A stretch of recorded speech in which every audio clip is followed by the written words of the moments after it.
sou o Alfa e Ômega, diz o Senhor Deus, aquele que é, que era e que há de vir, o Todo-Poderoso. Louvado seja o nosso Deus por esta nossa segunda congregação neste domingo, dia 17 de outubro de 2021. Ao Senhor toda a glória. Esse ano vai se encaminhando para o seu fim e nós louvamos ao Senhor por termos atravessado, estarmos atravessando todo esse tempo de pandemia no mundo, sem interromper em nenhum momento a ministração da palavra de Deus, as nossas congregações, porque o Senhor está conosco todos os dias, em meio a todas as circunstâncias, inclusive nessa pandemia. O Senhor está conosco, o Senhor nos guarda, o Senhor está sempre provendo tudo para nós. O Senhor é bom o tempo todo.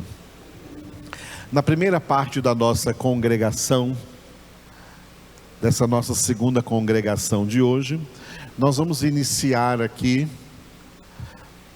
um percurso pelo livro de Esdras, lá no Antigo Testamento. Pela manhã nós encerramos o livro do profeta Amós, que tinha 9 capítulos, e agora vamos pegar o primeiro livro de 10 capítulos na Bíblia, que é o livro de Esdras, e teremos a partir de hoje, então, assim, pelo menos 10 congregações neste livro de Esdras. Hoje, então, vamos ler o primeiro capítulo de Esdras. Enquanto lemos juntos, o Espírito de Deus estará trabalhando com essa palavra em nossas vidas e realizando o seu ministério, anunciado pelo Senhor Jesus, de guiar-nos a toda a verdade, a toda essa palavra de Deus viva e eficaz. A mera leitura da palavra, o Senhor estará agindo na sua vida, porque essa palavra é palavra de Deus, não palavra de homens, mas palavra de Deus. Como Deus age em nossas vidas? Ele age na vida de cada um de nós, exatamente aonde Ele vê que nós necessitamos que Ele haja. Às vezes não é onde nós pensamos, onde nós gostaríamos. Eu gostaria que Deus agisse em tal área da minha vida. Mas se Deus não vê isso como uma necessidade importante, Ele não vai agir aí. Deus age na nossa vida exatamente onde Ele vê que a necessidade de agir ali é importante, mais importante do que qualquer outra coisa. É assim que Ele vai agir na sua vida. Em uns Ele pode agir diretamente no corpo, curando alguma enfermidade física. Em outros Ele vai agir na alma, na área da mente. Em outros na área das emoções. Em outro na área da vontade. Deus sabe aonde agir na vida de cada um de nós, porque Ele nos conhece e sabe exatamente onde nós precisamos do seu toque nas nossas vidas. Aleluia. Então, esteja aberto para aquilo que o Senhor quiser fazer na sua vida. Amém? Em nome de Cristo Jesus. Esdras, capítulo de número 1. No primeiro ano de Ciro, rei da Pérsia, para que se cumprisse a palavra do Senhor, por boca de Jeremias, despertou o Senhor o espírito de Ciro, rei da Pérsia, o qual fez passar pregão por todo o seu reino, como também por escrito, dizendo: assim diz Ciro, rei da Pérsia: o Senhor, Deus dos céus, me deu todos os reinos da terra, e me encarregou de lhe edificar uma casa em Jerusalém de Judá. Quem dentre vós é de todo o seu povo, seja Deus com ele, e suba a Jerusalém de Judá, e edifique a casa do Senhor, Deus de Israel. Ele é o Deus que habita em Jerusalém. Todo aquele que restar em alguns lugares em que habita, os homens desse lugar o ajudarão com prata, ouro, bens e gado, afora as dádivas voluntárias para a casa de Deus, a qual está em Jerusalém. Então se levantaram os cabeças de famílias de Judá e de Benjamim, e os sacerdotes e os levitas, com todos aqueles cujo espírito Deus despertou, para subirem a edificar a casa do Senhor, a qual está em Jerusalém. Todos os que habitavam nos arredores os ajudaram com objetos de prata, com ouro, bens, gado e coisas preciosas, afora tudo o que voluntariamente se deu. Também o rei Ciro tirou os utensílios da casa do Senhor, os quais Nabucodonosor tinha trazido de Jerusalém, e que tinha posto na casa de seus deuses. Tirou-os Ciro, rei da Pérsia, sob a direção do tesoureiro Mitredate, que os entregou contados a Sesbazar, príncipe de Judá. Eis o número deles: 30 bacias de ouro, 1000 bacias de prata, 29 facas, 30 taças de ouro, 410 taças de prata de outra espécie e 1000 outros objetos. Todos os utensílios de ouro e de prata foram 5.400. Todos estes levou Sesbazar quando os do exílio subiram da Babilônia para Jerusalém. Aleluia! Muito bem, vamos entender a época e a história em que Esdras participou. Esdras, ele era um levita, ele era da tribo de Levi. E ele foi um dos escritores importantes da Bíblia, porque ele escreveu os 2 livros que vêm aí antes de Esdras, tá? Os 2 livros das crônicas. Crônicas, primeiro livro das crônicas e o segundo livro das crônicas foi escrito por esse Esdras. E também aqui o seu livro, né, o livro que leva o seu próprio nome, Esdras, esse levita, esse sacerdote aí da antiga aliança lá das tribos de Israel, da tribo sacerdote levita, que exercia esse sacerdócio em favor, intercedendo por todas as demais tribos de Israel. Qual é a época aqui em que esses livros de Esdras estão sendo escritos? É uma época que se chama de a época da restauração. Depois que o povo de Israel ficou na Babilônia, onde hoje é o Iraque, ficou prisioneiro na Babilônia por 70 anos. Quando esses 70 anos acabaram, eles voltaram, foram liberados para voltar da Babilônia para Israel, reconstruir a sua pátria, reconstruir as cidades, reconstruir a sua capital, Jerusalém, e reconstruir o templo de Salomão, que Nabucodonosor, rei da Babilônia, destruiu completamente quando levou esse povo cativo para a Babilônia. Essa é a história. Quando eles foram levados para a Babilônia, eles foram levados em 3 levas, segundo as classes sociais.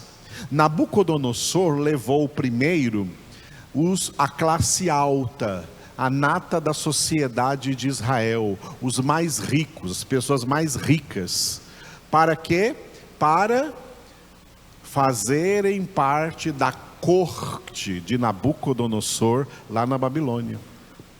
Servir na corte de Nabucodonosor na Babilônia. Nessa primeira leva foi o profeta Daniel. O profeta Daniel era um homem rico. Ele foi nessa época. Nessa época também foram os 3 jovens, Ananias, Azarias e Misael.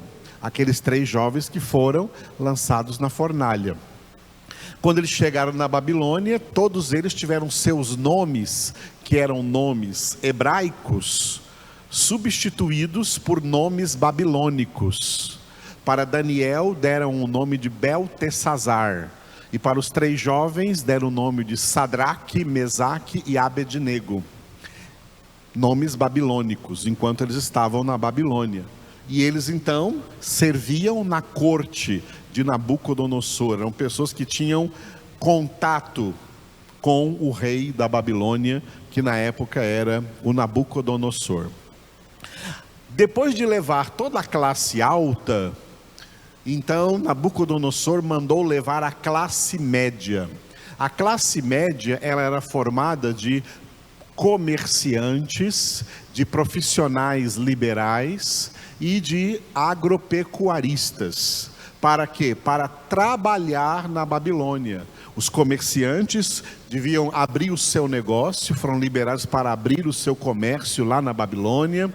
Tá? Todos os profissionais exerceram a sua profissão, tinha emprego para eles exercer a profissão deles lá na Babilônia.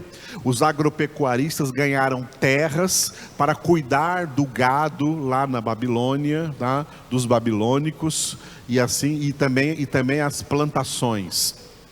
Essa foi a classe média. Junto com a classe média foi o profeta Ezequiel. O profeta Ezequiel fez parte dessa classe média. E tanto Daniel como Ezequiel escreveram os seus 2 livros, o livro do profeta Daniel e o livro do profeta Ezequiel, foram escritos lá quando eles estavam na Babilônia. Depois de levar a classe média, então Nabucodonosor mandou levar a classe baixa, os pobres que sobraram, para servirem de escravos nas casas e fazendas dos babilônicos.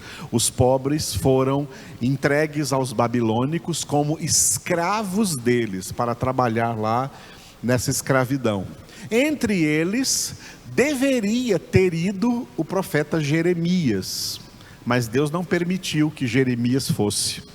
Mas os 2 livros de Jeremias já tinham sido escritos, enquanto as 2 primeiras levas estavam sendo levadas. Os 2 livros, o livro do profeta Jeremias, de 52 capítulos, estava escrito, e o livro das lamentações de Jeremias estava escrito, e esses livros foram levados para quê? Para que o povo de Israel, exilados na Babilônia, lessem as profecias de Jeremias, lessem o livro das lamentações e lessem a palavra de Deus, porque nessa palavra estava revelado por Deus que eles ficariam na Babilônia por 70 anos. Quando se cumpriu esses 70 anos, como é que a Babilônia estava? Quando se cumpriu esses 70 anos, a dinastia do rei Nabucodonosor, a sua família, eles tinham perdido o poder para um império maior que cresceu, o Império Medo-Persa, que se diz, né, o Império Persa, o Império da Pérsia. E o grande rei da Pérsia nessa época era o rei Ciro. O rei Ciro era o grande rei aí da Pérsia, que havia conquistado a Babilônia. E como havia conquistado a Babilônia, aquela região toda do Iraque, onde hoje é o Iraque, o povo de Israel estava lá na Babilônia, então eles deixaram de ser escravos da Babilônia e passaram automaticamente a ser escravos da Pérsia, escravos dos persas. Aí vem essa coisa maravilhosa, olha como Deus é soberano, olha como Deus é o único que pode fazer tudo o que Ele quer fazer. Só Deus pode fazer tudo quanto Ele quer fazer, tá? Quando Deus quer falar claramente com uma pessoa, para que essa pessoa saiba que foi Deus que falou com ela, sem sombra de dúvida, Deus sabe como fazer isso. Deus falou com esse rei da Pérsia, o Ciro. Deus falou com ele. Agora preste atenção, Ciro nunca se converteu. Ciro não foi salvo. Ciro não foi convertido. Um homem, ele era um rei ímpio e morreu sendo um rei ímpio. E logicamente nesse momento a alma dele está no inferno com todos os ímpios.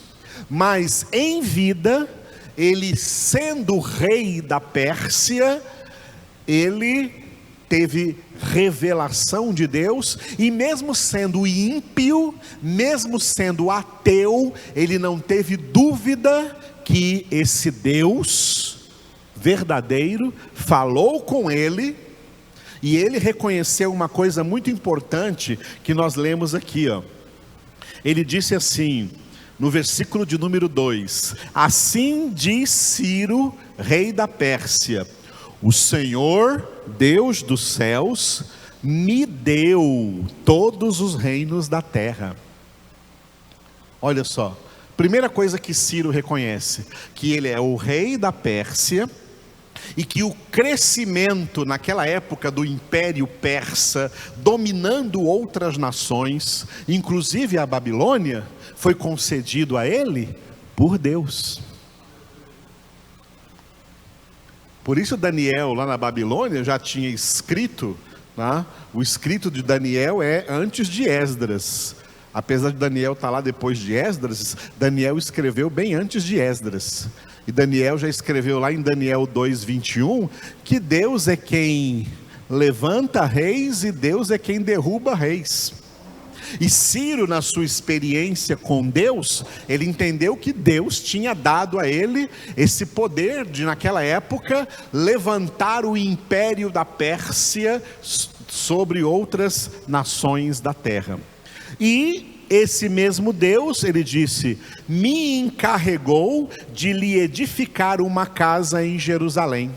Então Deus levantou o rei da Pérsia para libertar o povo de Israel que estava escravo na Babilônia e mandá-los de volta, mas não de mãos vazias. Deus mandou que Ciro orientasse toda a nação, que todo mundo desse a essas pessoas recursos materiais, condições para eles viajarem de volta para Jerusalém e reedificar a nação, reedificar as cidades, reedificar a capital e reedificar o templo de Salomão que havia sido destruído.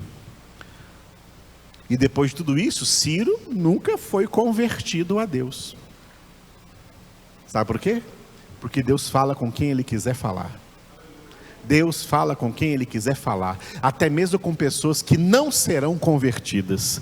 Deus fala e essas pessoas não vê outra saída a não ser obedecer quando Deus fala. Ciro obedeceu o que Deus falou com ele. Não aparece escrito aqui como foi exatamente isso. Apenas aparece o Ciro dizendo, olha, o Deus desse povo que está aí escravo na Babilônia, ele falou comigo e mandou que vocês todos voltassem para a terra de vocês, reconstruíssem a sua nação, sua capital, o seu templo, e nós vamos dar recursos para vocês fazerem isso.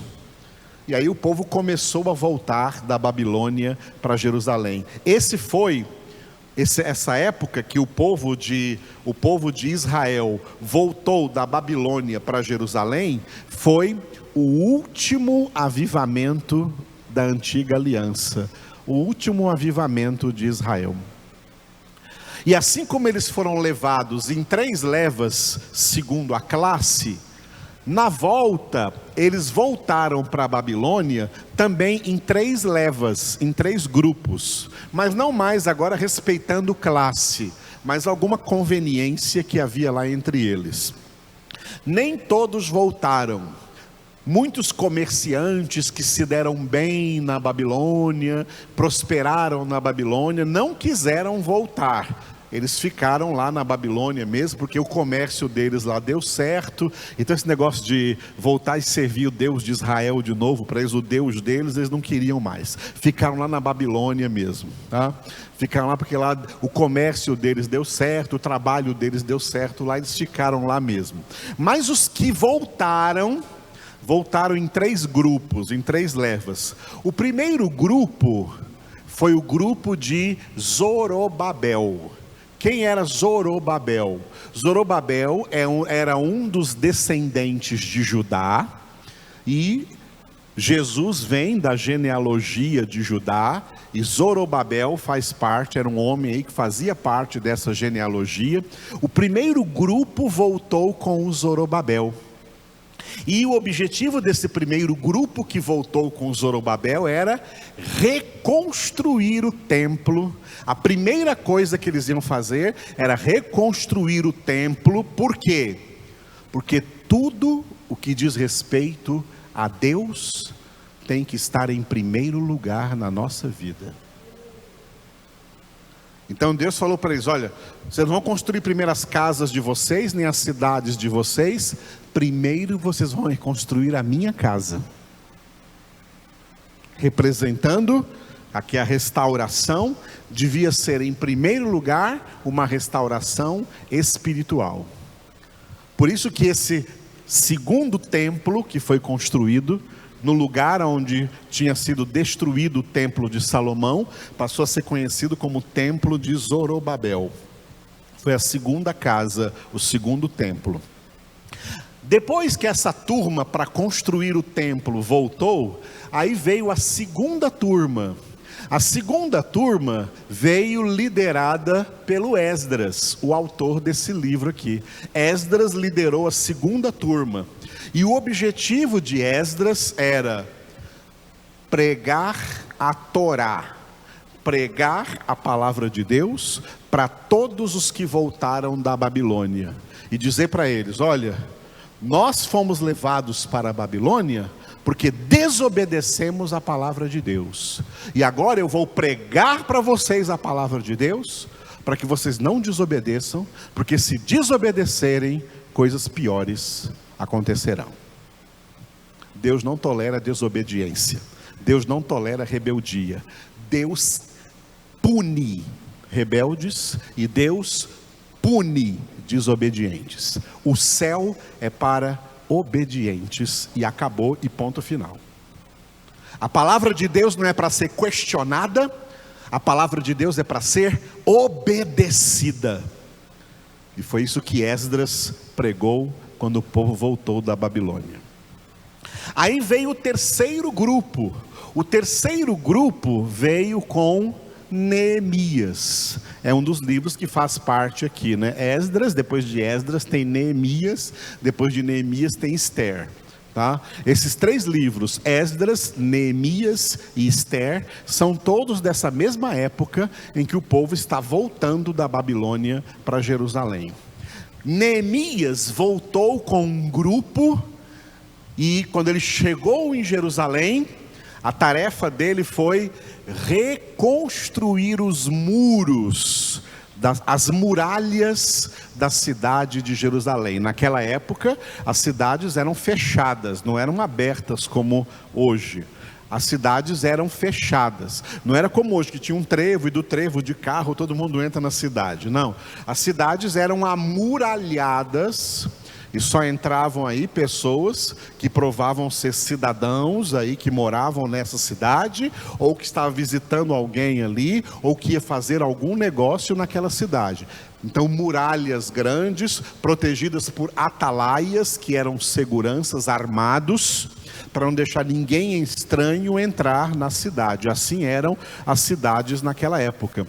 E Neemias chegou e viu que as muralhas de Jerusalém estavam todas ao chão, todas derrubadas. Ou seja, ele viu que a cidade estava desprotegida de prováveis inimigos. Então ele levantou uma turma para reconstruir os muros, as muralhas de Jerusalém.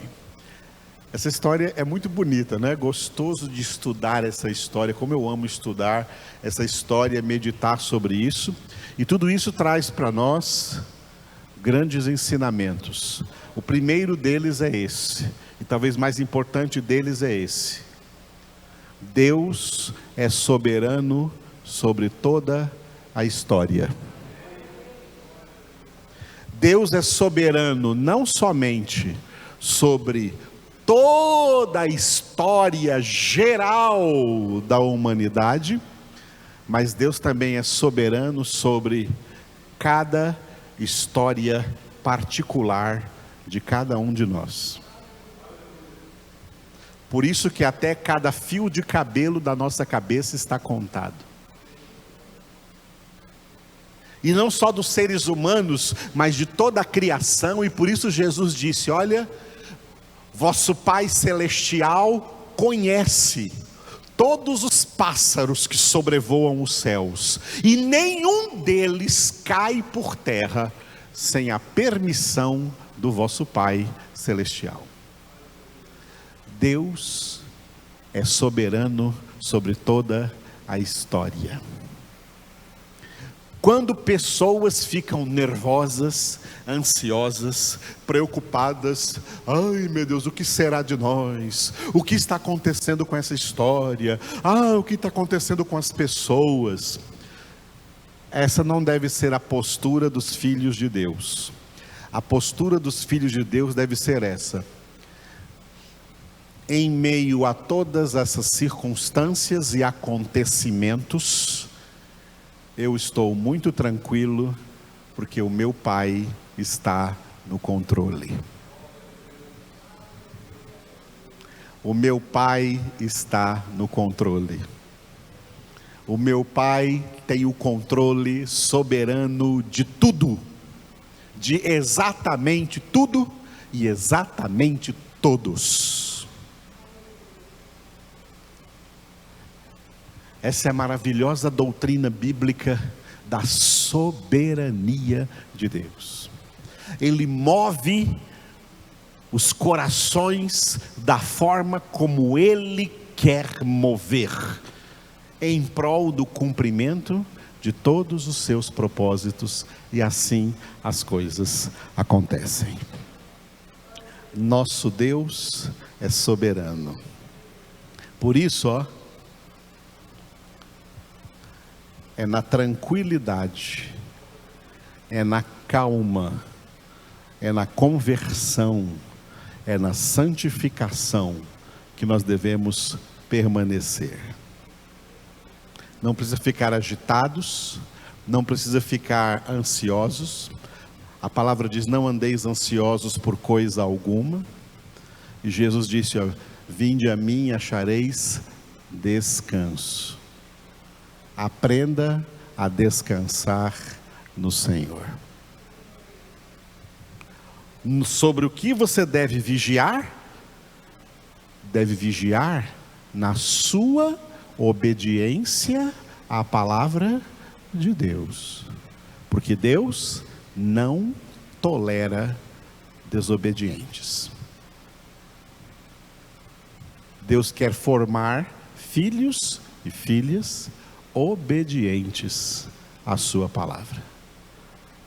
Quem obedece a Deus tem tudo da parte de Deus. Aleluia. Tem todo o cuidado, tem todo o amor, tem toda a proteção, e vou dizer, tem toda a predileção. Deus tem prediletos? Tem. Os prediletos de Deus são os que verdadeiramente o obedecem, especialmente aqueles que o obedecem porque o amam. Ele cumprirá todos os seus propósitos em nossa vida. Eu sou o Alfa e Ômega, diz o Senhor Deus, aquele que é, que era e que há de vir, o Todo-Poderoso.